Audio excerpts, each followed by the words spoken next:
Before there were gods, before there were men, before mountains or seas or stars, there was only silence. A silence so complete it could not be measured in time, for time itself did not yet exist.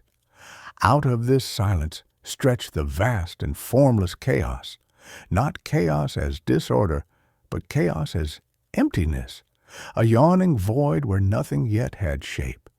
It was the breath before the first word, the darkness before the first flame. From this stillness, forms began to stir. First came Gaia, the earth, steady and fertile, her body the soil from which all things would rise. Then came Nyx, the night, cloaked in velvet shadows. Erebus followed, the darkness of the underworld, heavy and unseen. One by one, presences emerged, each embodying something fundamental. Not yet gods as we imagine them, but essences, truths given form. They did not speak. They simply were, patient and eternal. Picture this first dawn of existence, the endless void humming softly, as if dreaming itself into being. Gaia stretched wide, her green skin forming valleys and hills, while above her Uranus, the sky, shimmered into place, vast and unyielding, his body a ceiling of stars. The embrace of earth and sky created the first union, and from that union the cycle of creation began. And yet, in these beginnings lay tension, for Uranus, though he sheltered Gaia, also pressed heavily upon her, smothering the children she bore. In the silence of the void, love and oppression were already intertwined. From the very first breath, existence carried duality, life and death, light and dark, nurture and strife. The void was no longer empty. It was alive, restless, brimming with possibility. And from its depths, the foundations of all myth, of gods and mortals, of love and betrayal, would emerge. Thus the story begins, not with Olympus or Zeus or thunder, but with nothingness giving birth to being.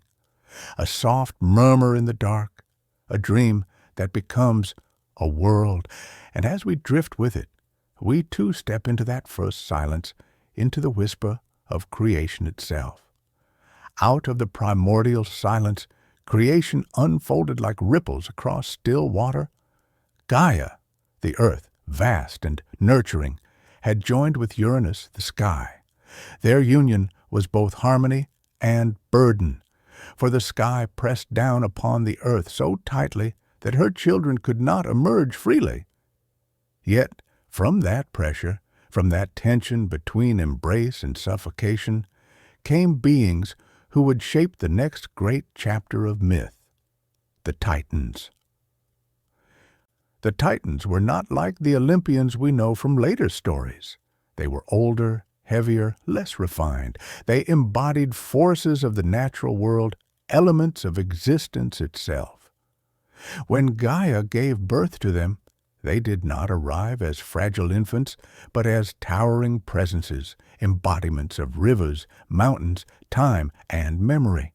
They were not yet gods of culture, but raw gods of foundation. There were 12 in the first generation, 6 sons and 6 daughters. Oceanus, the endless river that encircled the world. Hyperion, the lord of heavenly light. Coeus, the embodiment of intellect and the quest for knowledge. Creus, the master of constellations and the measure of the skies. Iapetus, father of mortality and human striving. And Cronus, youngest of them all, cunning and ambitious. Their sisters were equally powerful. Theia, radiant with brightness. Rhea, the future mother of gods. Themis, goddess of order and law. Mnemosyne, keeper of memory and song. Phoebe, glowing with prophetic light. And Tethys, whose waters nourished all rivers and springs. Together, they formed a pantheon of raw strength, the scaffolding upon which existence could rest. And yet, their birth was not without darkness. Uranus, their father, feared them. He looked upon these children of sky and earth and saw power too great, potential too vast.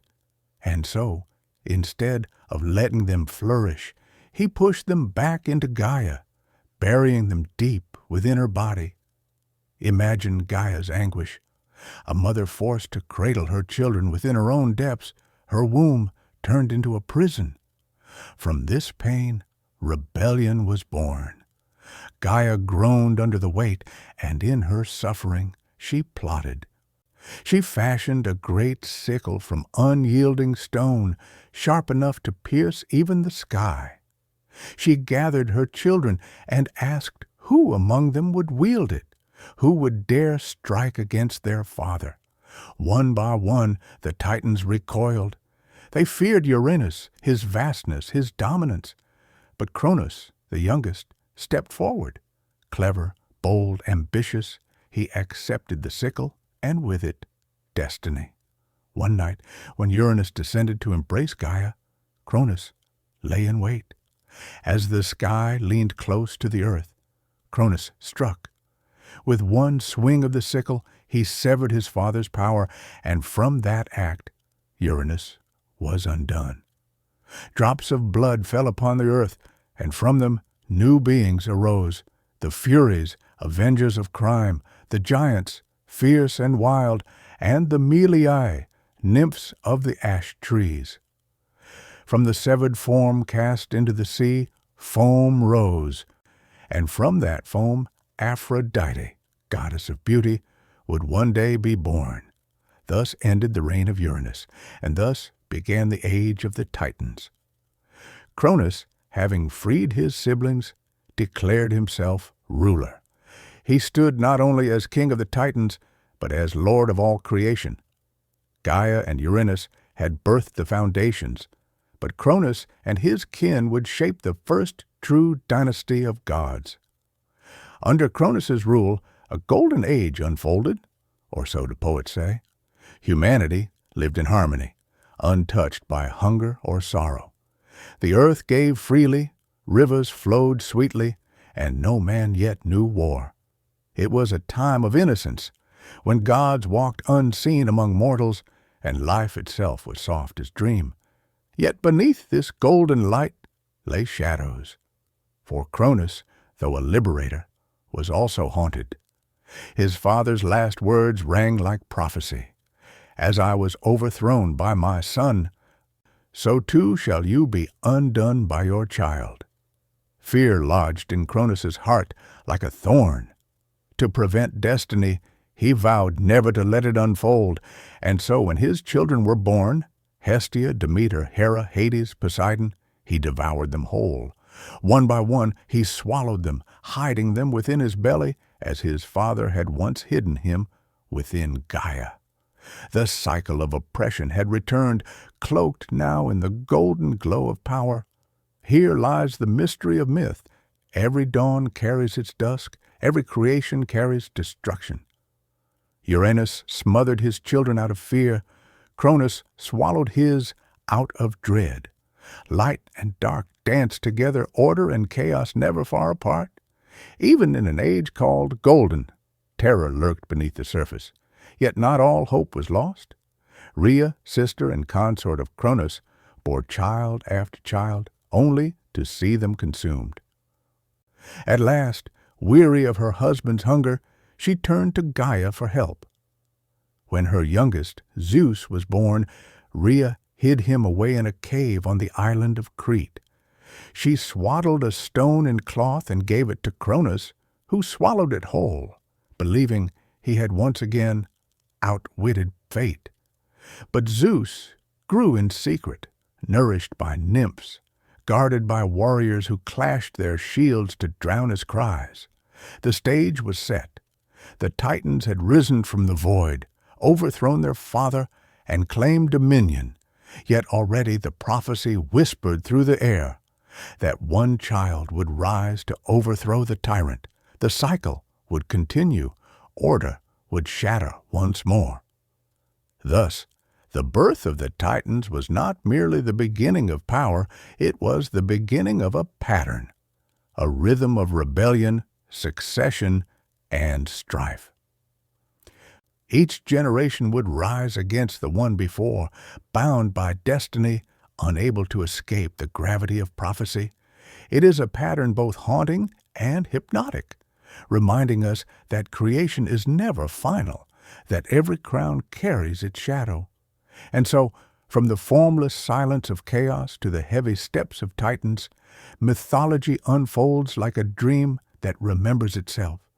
The void gave birth to substance, the earth and sky gave birth to power, and power gave birth to fear.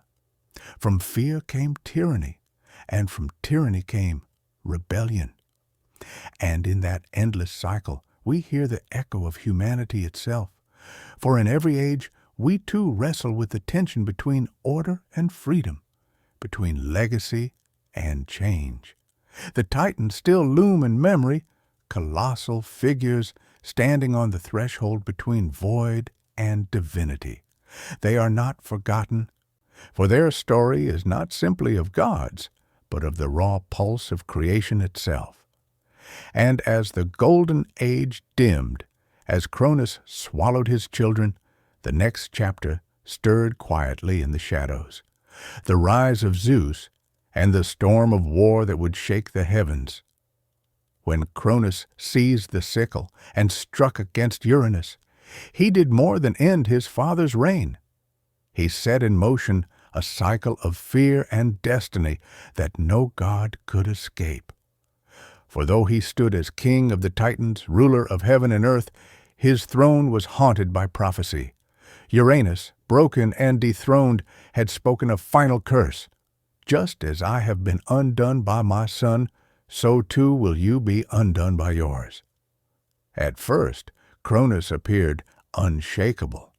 His reign became known as the Golden Age. Mortals lived free of toil.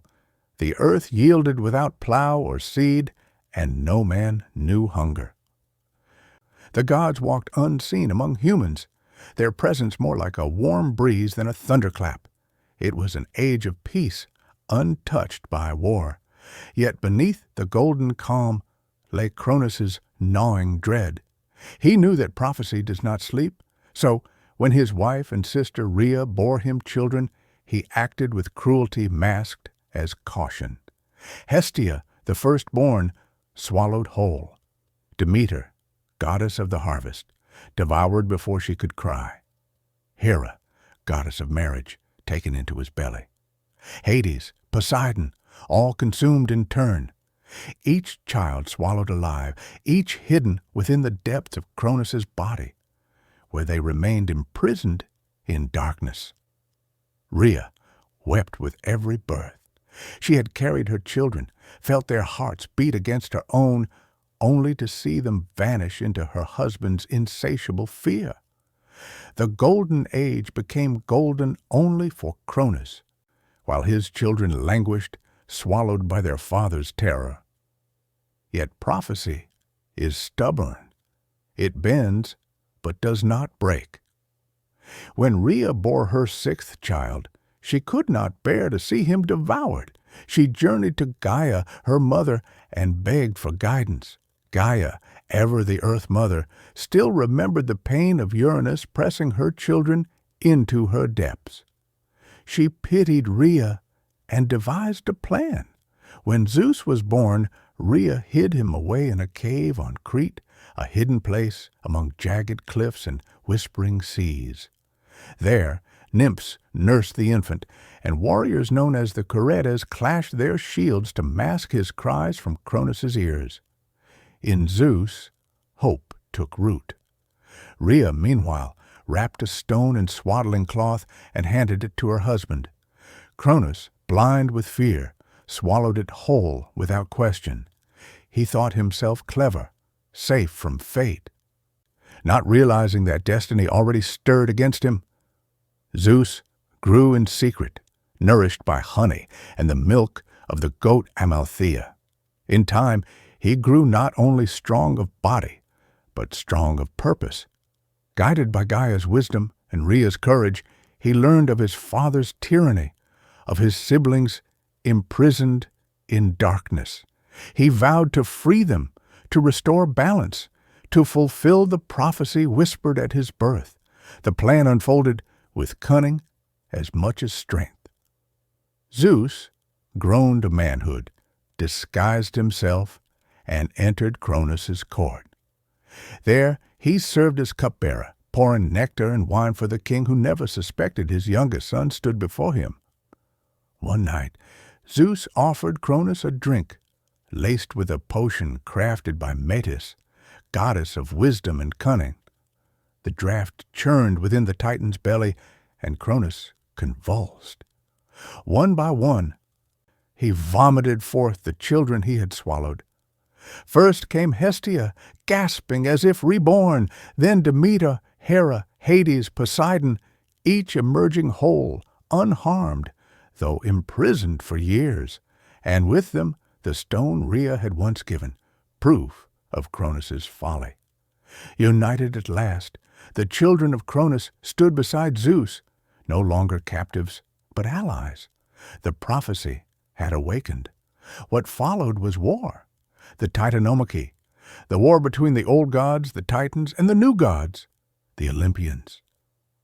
For 10 years the heavens thundered, the earth quaked, and the seas boiled. Titans like Oceanus and Hyperion fought with primal force, while Zeus and his siblings wielded thunder, trident, and the unseen strength of the underworld. Allies joined them, the 100-handed Hecatonchires, freed from Tartarus, hurled boulders as weapons. The Cyclopes forged lightning bolts for Zeus, a trident for Poseidon, and a helm of invisibility for Hades. The war was not simply battle. It was the tearing of time itself. The Titans represented the raw, unyielding foundation of the world, ancient, immense, unchanging. The Olympians represented order, refinement, the possibility of growth. Each strike of Zeus's thunder was a clash of eras, old against new, father against son, inevitability against resistance. At last, the Olympians triumphed. The Titans were cast down, chained in Tartarus, the deepest pit of the underworld, guarded by the Hecatonchires. Only a few, like Oceanus, who had abstained from war, were spared. Cronus himself was overthrown, his sickle shattered, his power undone by the very child he had tried to devour.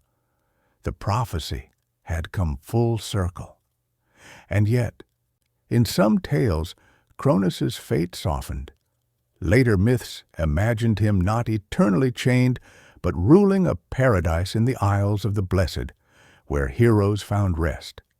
Even in downfall, Cronus lingered as a shadow of time itself, devouring, inevitable, eternal. The rise and fall of Cronus is not just the tale of a tyrant undone. It is the rhythm of myth itself, the cycle that repeats across generations.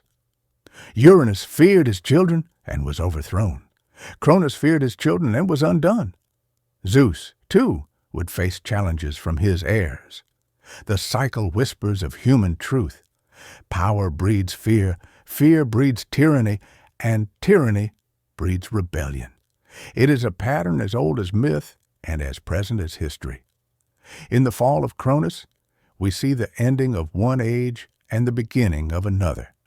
The Golden Age, once radiant, gives way to the rule of Olympus. Order arises from chaos, but within order, seeds of future chaos are already planted. The gods who would now reign, Zeus, Poseidon, Hera, Hades, Demeter, and Hestia, were not born of harmony, but of conflict, not born of peace, but of struggle. Their reign would be glorious, but it would also mirror the flaws of those who came before. Thus, Cronus's shadow stretches long, his hunger, his fear, his downfall, all are lessons woven into the fabric of Greek mythology. Time, his very essence, devours all. Even gods cannot escape it. And though Zeus now stood as king, thunderbolt in hand, the echo of prophecy remained. One day his rule too would be tested.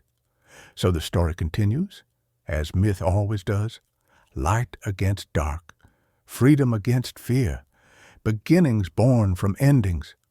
Cronus fell, yet in his fall, the world of Olympus rose.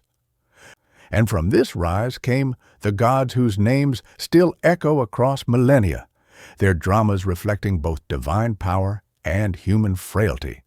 The clash between Titans and Olympians was not a battle of days, nor even of years, but of an entire age.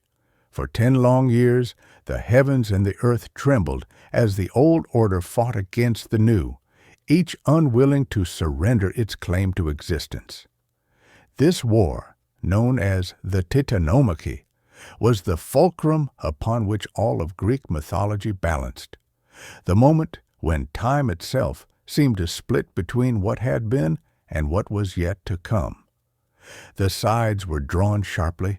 On one side stood Cronus and the Titans, ancient and immense, embodiments of raw elemental power. On the other stood Zeus and his siblings, young yet armed with gifts of cunning and new strength, symbols of the coming order. It was father against son, ancient stone against fresh thunder. The opening of the war was chaos. Zeus hurled lightning from the skies, bolts that split the heavens and burned the mountains. Poseidon, wielding his trident, churned the seas into storms, sending waves crashing against the Titans' fortresses.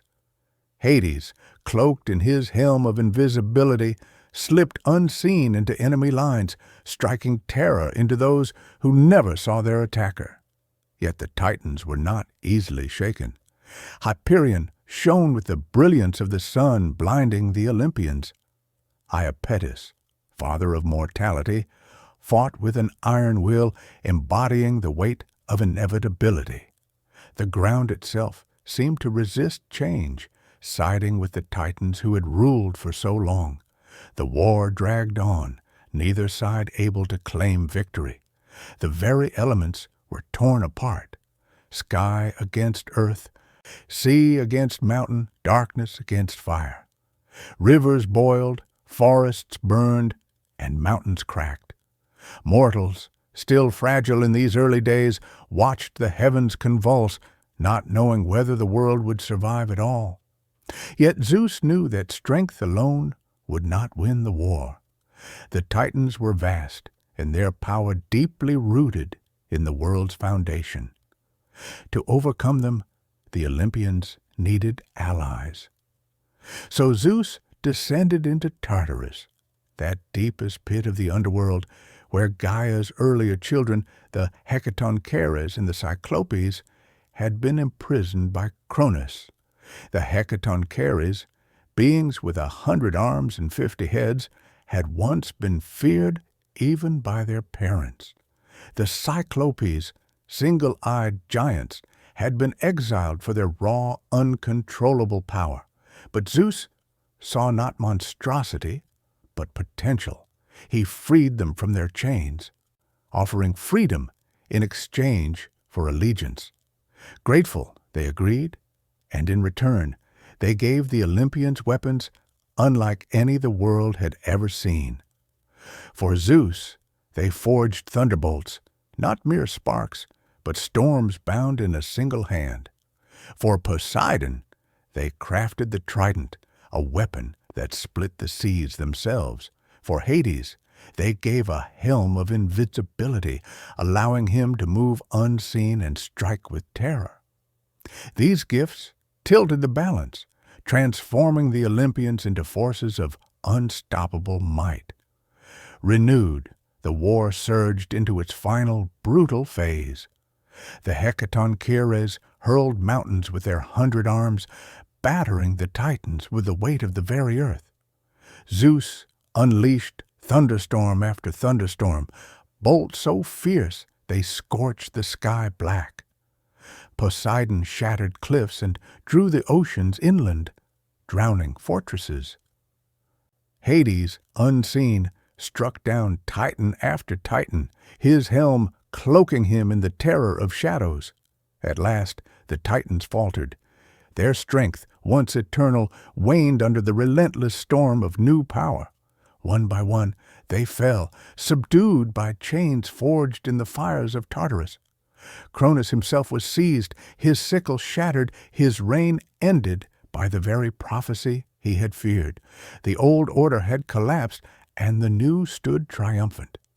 Zeus and his siblings cast the defeated Titans into Tartarus, chaining them in its depths, guarded forever by the Hecaton Kyres. The prison was sealed, its gates iron, its walls unyielding. Only a few Titans were spared, and those who had not fought, like Oceanus, or those whose roles were needed, like Atlas. But even mercy carried weight. Atlas was punished to stand at the edge of the world, bearing the sky upon his shoulders, a reminder of what happens when old defies new. With the war ended, Zeus stood as ruler of the cosmos. He divided dominion among his siblings. To Poseidon he gave the sea, to Hades the underworld, to himself the sky. The earth remained shared, a realm where mortals and gods would both dwell.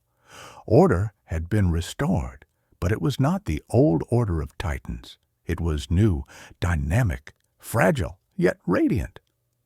The Olympians had claimed the throne of heaven, and yet the victory was not pure. The scars of war remained etched in the land. Mountains still bore the marks of thunderbolts. Rivers still remembered the taste of fire. Even the gods themselves carried shadows of what had been. For in every victory lies the echo of the defeated. The Olympians had triumphed, but the memory of the Titans would never vanish. They remained in Tartarus, bound but unbroken, a reminder that even gods cannot erase what came before. The Titanomachy teaches us something more than the triumph of youth over age or of order over chaos. It shows us the cycle of struggle itself, the way power must always fight to renew itself. The Titans were overthrown, but their story lived on in whispers and fears, shaping the choices of those who replaced them. And the Olympians, though triumphant, would learn that their reign too would not be immune to prophecy nor to rebellion. In the end, the War of the Gods was more than myth. It was a reflection of existence itself, old yielding to new, yet never vanishing completely. The Titans still loom in the background, vast shadows against the brilliance of Olympus. Their defeat marked a beginning, but it also planted the seed of future ends. For now, though, Zeus ruled. The thunder was his, the heavens his throne. The Olympians had risen from the depths of oppression to the height of power, and in that fragile moment after storm, when the world seemed new and whole, a strange silence returned, the silence not of void, but of anticipation. For every age of gods begins with triumph, and every triumph carries the shadow of what is yet to come. With the Titans defeated and chained in Tartarus, a new dawn broke over the cosmos. The Olympian gods, born from strife and rebellion, now stood as rulers of a reordered universe. At their center was Zeus, Lord of the sky, Master of thunder, King of gods and men. Yet Olympus was not his alone. Around him gathered his siblings, each taking dominion, each embodying forces that shaped both heaven and earth. High upon Mount Olympus they built their court, not of stone and mortar, but of divine presence. The air shimmered with their voices, the clouds parted at their will, and the mountain became both sanctuary and throne. Here the Olympians became more than victors. They became archetypes, embodiments of all that was glorious and flawed in existence. Hera, queen of the gods, stood beside Zeus. Regal, fierce, she ruled over marriage and family, yet her jealousy was legendary, her pride as unyielding as marble. Poseidon claimed the sea, his trident stirring storms, his moods as changeable as the waves. Hades withdrew to the underworld, his helm of invisibility marking him as ruler of shadows, stern and inevitable. Demeter nurtured the earth, her hands coaxing grain from soil, her grief echoing in winter's chill. Hestia tended the sacred flame, quiet and constant, the hearth that bound both mortals and gods. Others soon joined the Olympian circle. Athena, born from Zeus's own head, embodied wisdom and war's strategy, a goddess of reason as much as strength. Apollo brought music and light, prophecy and harmony, his twin sister Artemis commanding the hunt and moonlit wilderness. Ares personified the fury of battle, raw and brutal, while Hephaestus crafted with fire, hammering wonders from divine forges. Aphrodite, born of foam, stirred desire in all who beheld her, while Hermes, swift-footed, carried messages between gods and men, a trickster and guide. Dionysus, the last to join, embodied ecstasy, wine, and the wild release of spirit. Together, these 12 formed a pantheon, each divine yet deeply human in their passions. They quarreled, loved, deceived, and forgave. Their stories were not of perfection, but of reflection, mirrors of human struggles raised to cosmic scale. The Olympian order was harmony in appearance, but within it pulsed with rivalry and intrigue. And that is perhaps the most hypnotic truth. Even gods are flawed. Olympus was radiant, yet fragile, eternal, yet restless.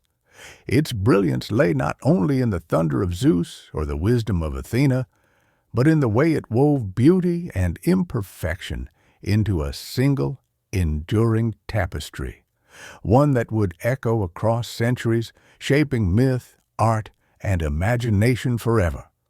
For every throne in the heavens, there must be a shadow beneath.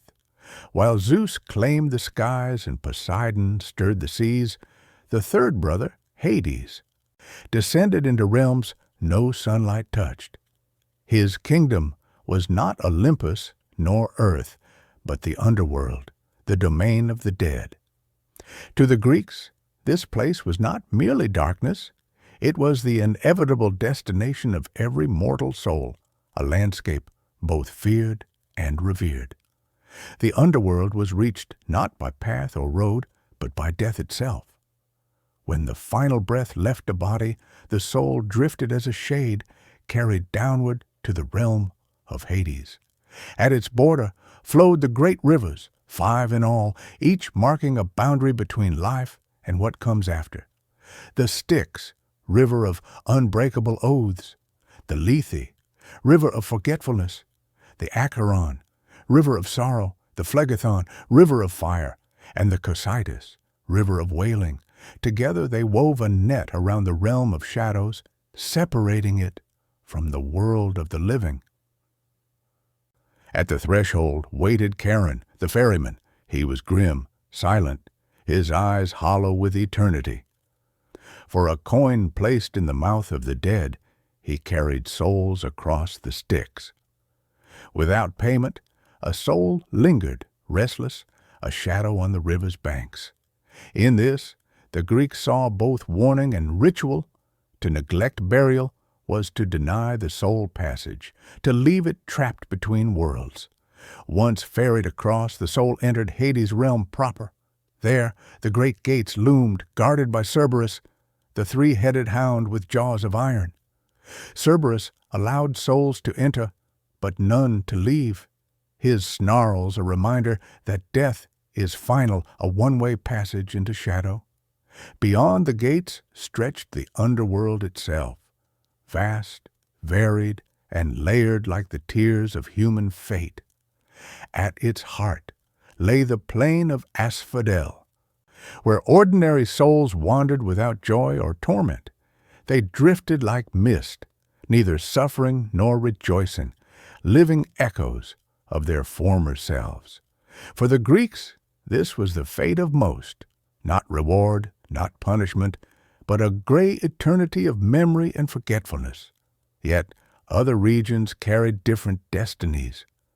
For those who had committed crimes against gods or men, Tartarus yawned below, a pit deeper than any prison.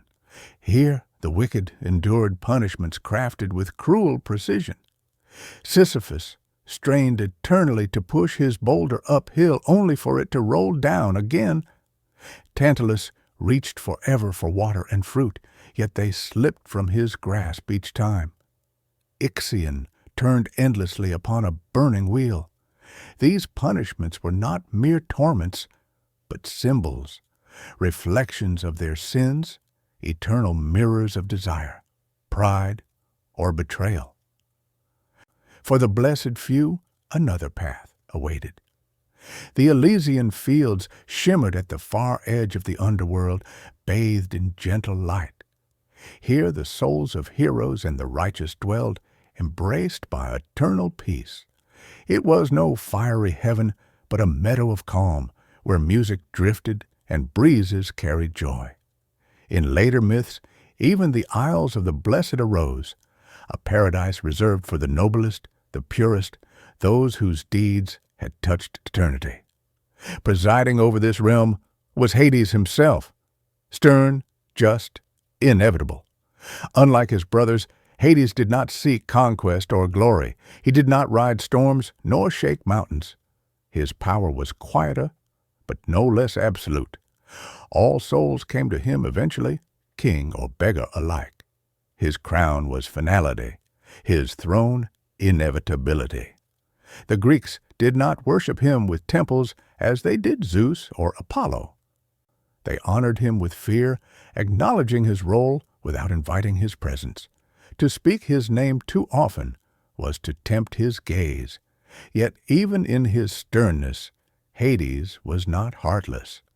His realm was not cruelty for cruelty's sake.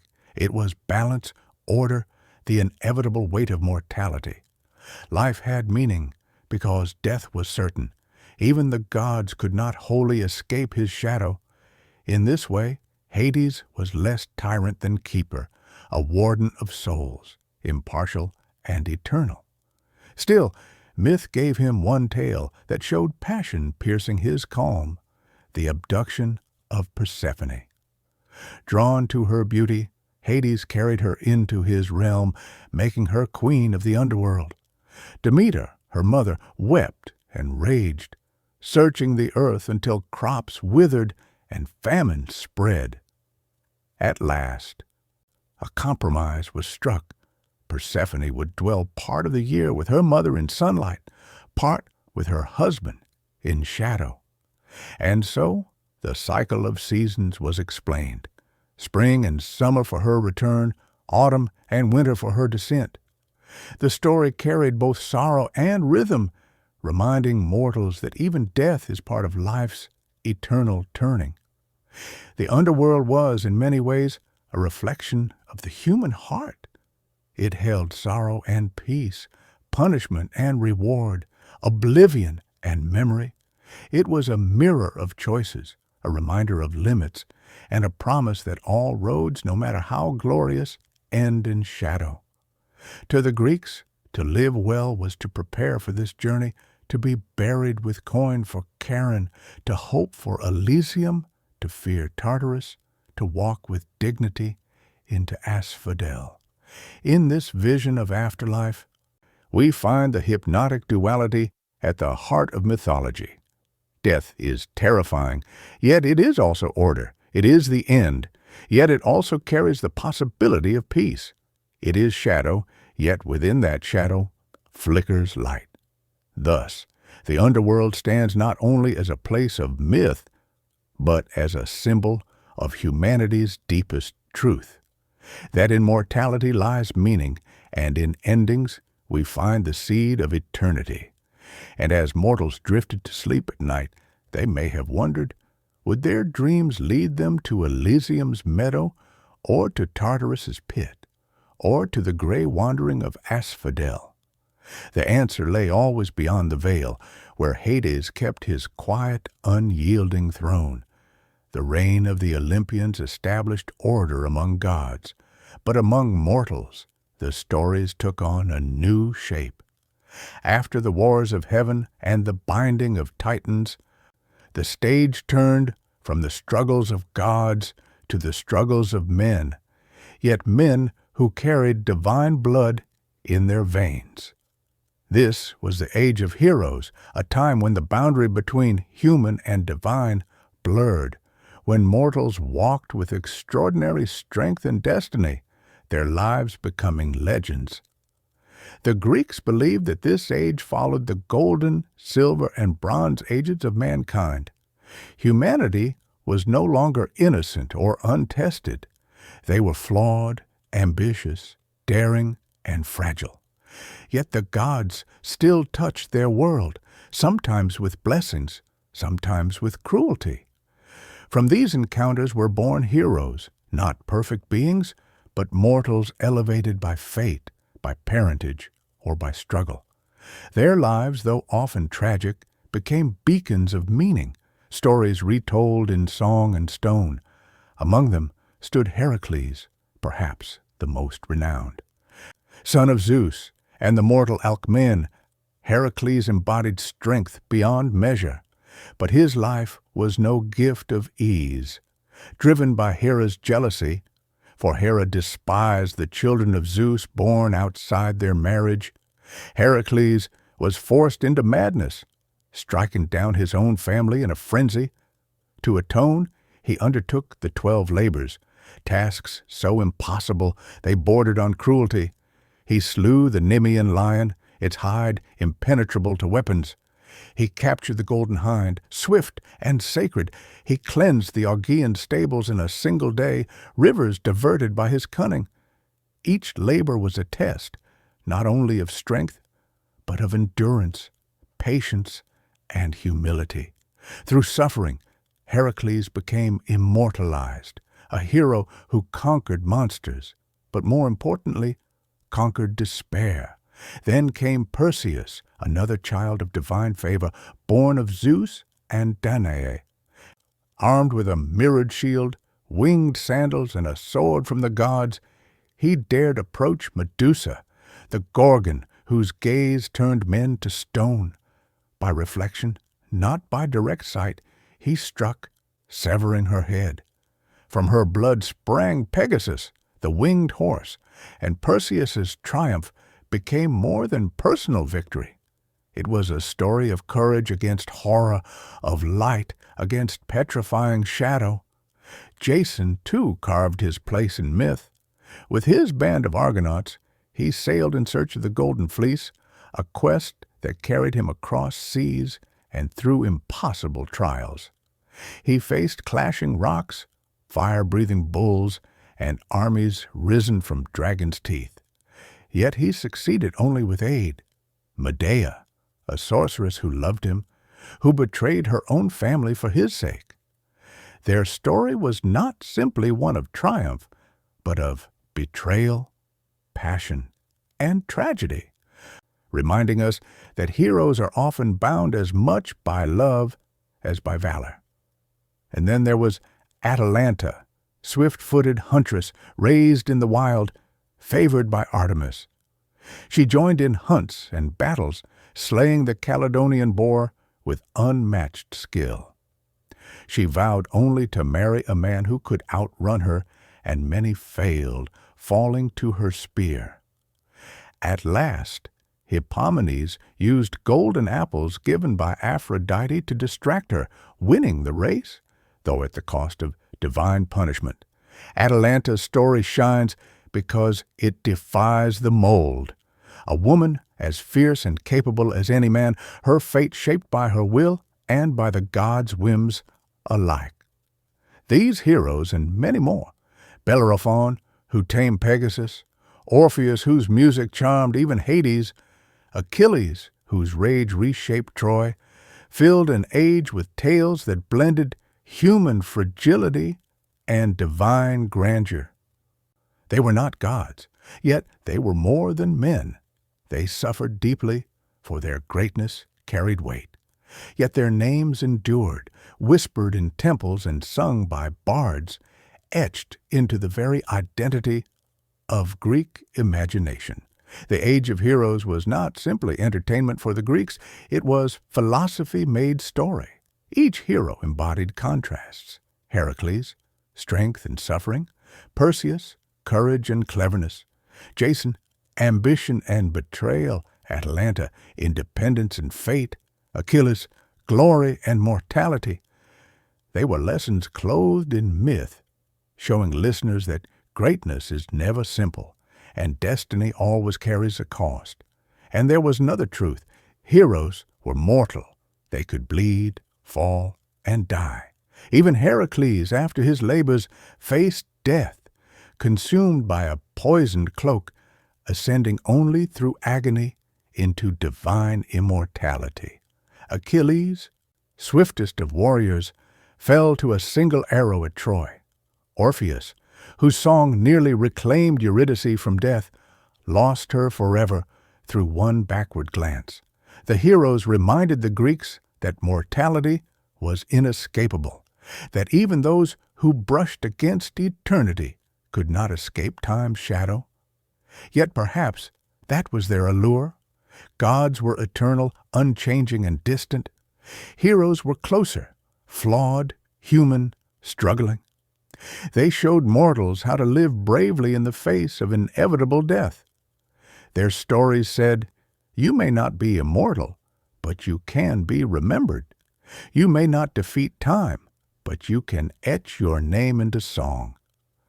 The Age of Heroes stands as a bridge between Olympus and humanity, between myth and history. It whispers of men who dared to challenge monsters, who dared to defy fate, who loved and lost with passion that burned as brightly as any thunderbolt.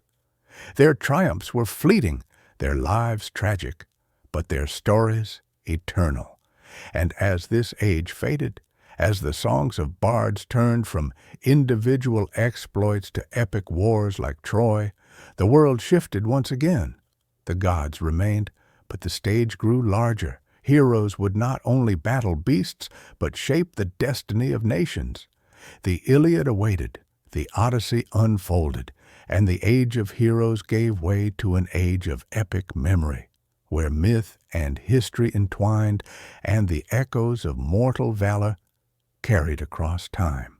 The Age of Heroes reached its crescendo in the story of the Trojan War, a conflict that blurred the line between myth and history, between the will of gods and the choices of men.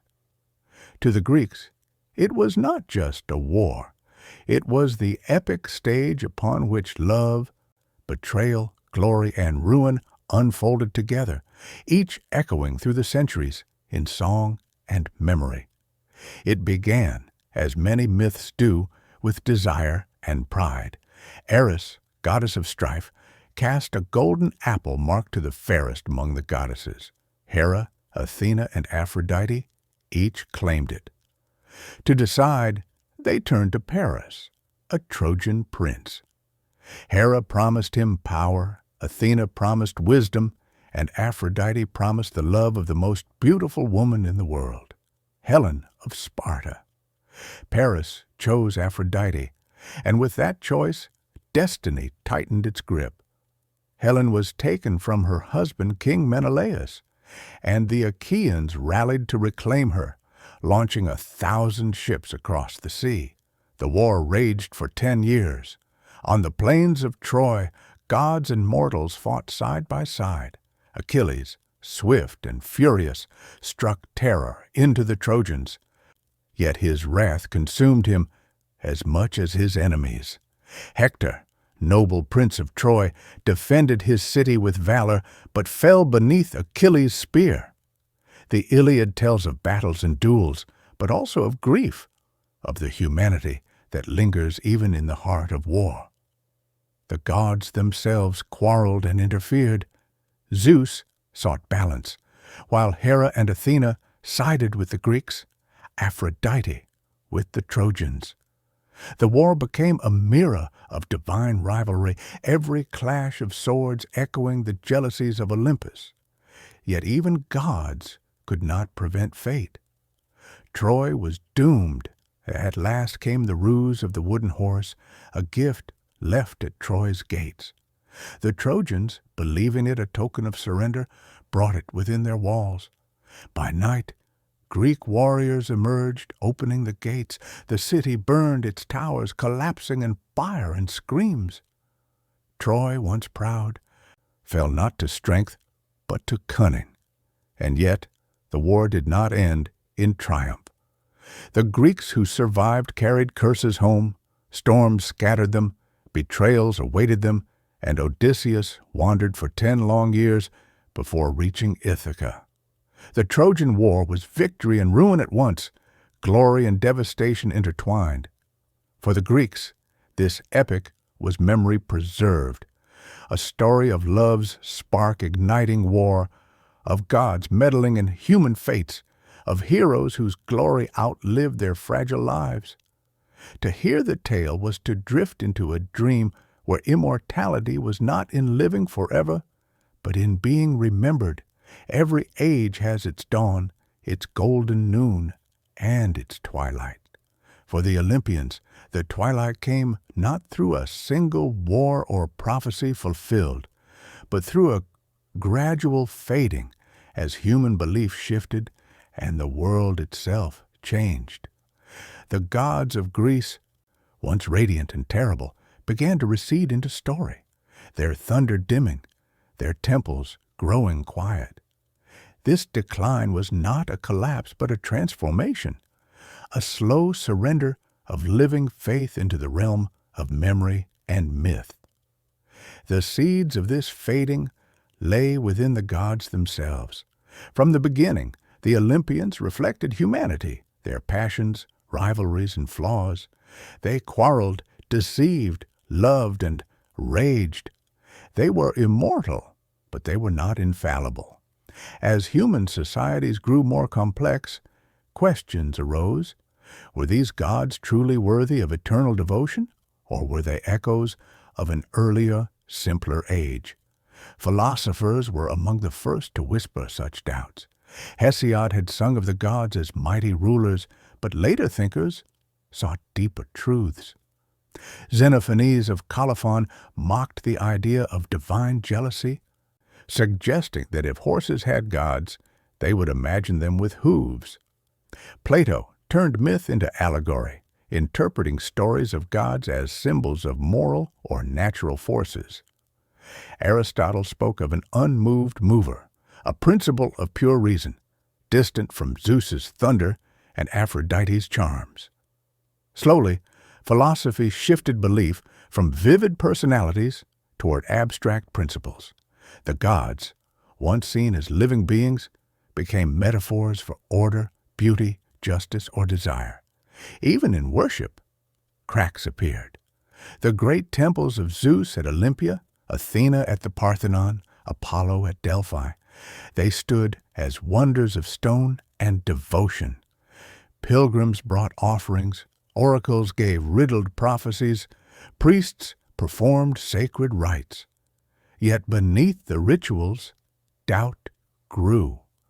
The oracle's words became less trusted, their accuracy questioned. Festivals remained, but more for tradition than conviction. The gods were still honored, but less as rulers and more as cultural ancestors. The Romans carried Greek gods into their own empire, renaming Zeus as Jupiter, Hera as Juno, Poseidon as Neptune, and so on. For a time, this gave them new life, embedding them into the machinery of empire. Yet this Roman adoption also stripped them of some intimacy. They became more formal, more distant. Their myths retold in grand literature rather than whispered as sacred truth. The gods became part of spectacle rather than personal faith. And then came the great turning, the rise of new religions. Christianity spread across the Roman world, offering not a pantheon of flawed deities, but a singular, moral God, eternal and transcendent. Where Zeus thundered in anger, the Christian God promised salvation and judgment. Where Hera seethed in jealousy, the Virgin Mary embodied compassion. The contrast was stark.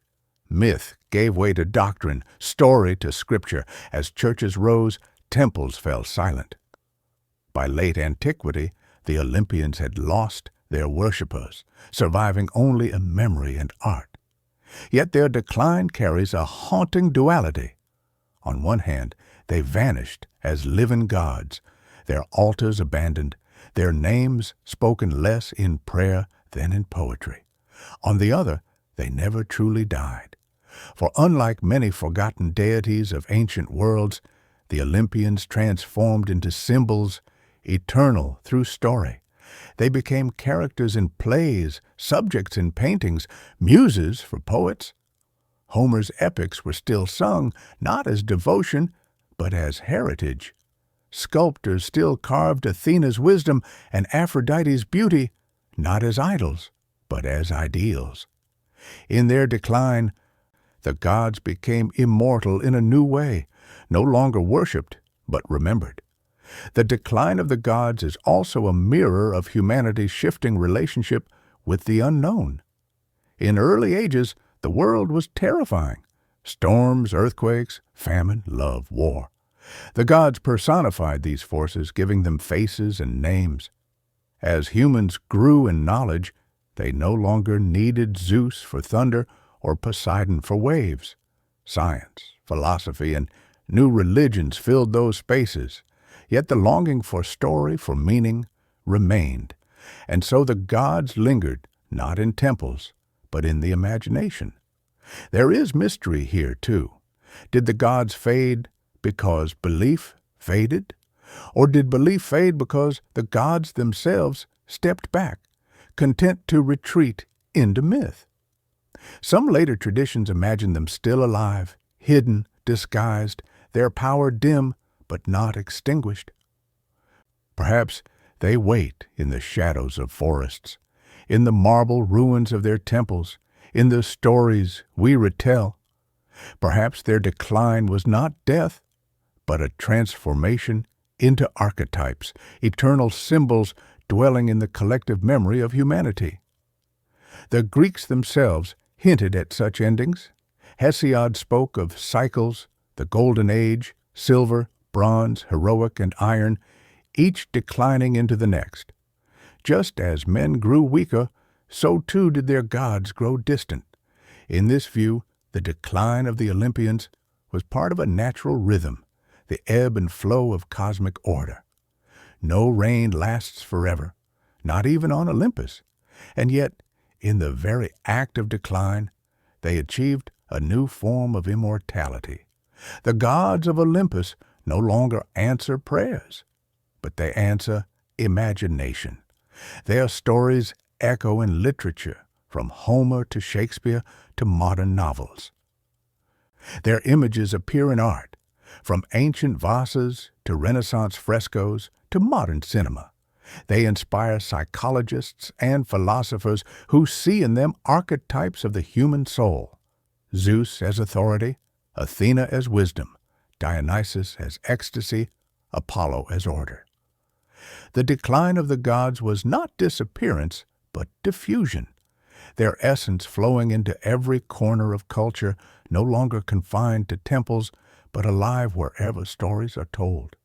Thus, the twilight of Olympus is both loss and gain. Loss in that the gods no longer live as divine rulers, commanding worship and awe. Gain in that they now live everywhere, in every retelling, in every imagination. Their thrones on Mount Olympus may be empty, but their voices still whisper in our dreams. The decline of the gods is not an ending. It is a transformation. The moment when myth shifted from living faith to eternal story. It is the moment when Zeus ceased to be a thunderer in the sky and became instead the thunder within human memory. It is when Aphrodite ceased to rule the heart and instead became the symbol of love itself. So, though Olympus grew quiet, it never truly fell. Its echoes endure, reminding us that gods are not only beings, but ideas, not only rulers, but reflections. And reflections once cast never fade entirely. They shimmer in the mind, eternal as thought, immortal as story. Though the temples of Zeus stand in ruin, though Apollo's oracle has grown silent, and though the fires once tended to Hestia's flame have long been extinguished, the gods of Greece have never truly vanished. They linger not as rulers of heaven and earth, but as eternal echoes, whispers carried through art, philosophy, literature, and imagination. In their twilight, they found a different kind of immortality. When Rome rose, it carried the Olympians with it, reshaping them into Jupiter, Juno, Neptune, and Mars. Their myths spread with empire, crossing seas, entering new tongues. Even as living worship dwindled, their names became symbols of power and beauty. When the Renaissance dawned centuries later, artists and poets looked back to Greece with awe. Michelangelo carved gods in marble, Botticelli painted Venus rising from the sea, and poets sang again of Olympus. The gods, though no longer divine, had become muses, companions of creativity, guardians of imagination. Their influence seeped into philosophy, too. Modern psychology found in them archetypes of the human soul. Carl Jung spoke of Dionysus as the spirit of ecstasy, of Apollo as the embodiment of order and reason. In this way, the gods became mirrors of our own inner lives. They were no longer forces outside of us, commanding storms or love. They became symbols within us, shaping how we understand desire, fear, ambition, and wonder. Even today, their stories are retold. In novels, films, and even modern myths of superheroes, the Olympians whisper their presence. Zeus's thunder lives in every tale of authority challenged. Athena's wisdom endures in every figure of justice and strategy. Aphrodite's beauty lingers in every story of love and longing. They are no longer gods of temples, but gods of narrative, eternal because story itself is eternal. And so the decline of Olympus was never death. It was transformation. The gods withdrew from ritual, but they entered memory. They left their altars, but they entered imagination. In doing so, they gained a form of immortality even Zeus himself could not have decreed. The immortality of being retold again and again across generations, across languages, across worlds. This is the hidden truth of Greek mythology. It was never only about gods or heroes or wars.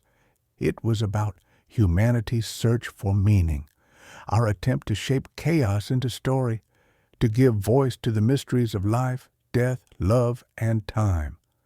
Myths are dreams we tell ourselves, and like dreams, they fade from waking life, but remain etched in memory, shaping who we are. So as you drift into sleep, remember, though Olympus lies quiet, its echoes endure. The gods still whisper in stone ruins kissed by moonlight, in poems recited by candle flame, in the stories you carry within you. They may no longer rule the skies, but they live in imagination, eternal, undying, as long as a single voice dares to tell their tale. The Greeks dreamed their gods into being, and in remembering them tonight, we dream them once more.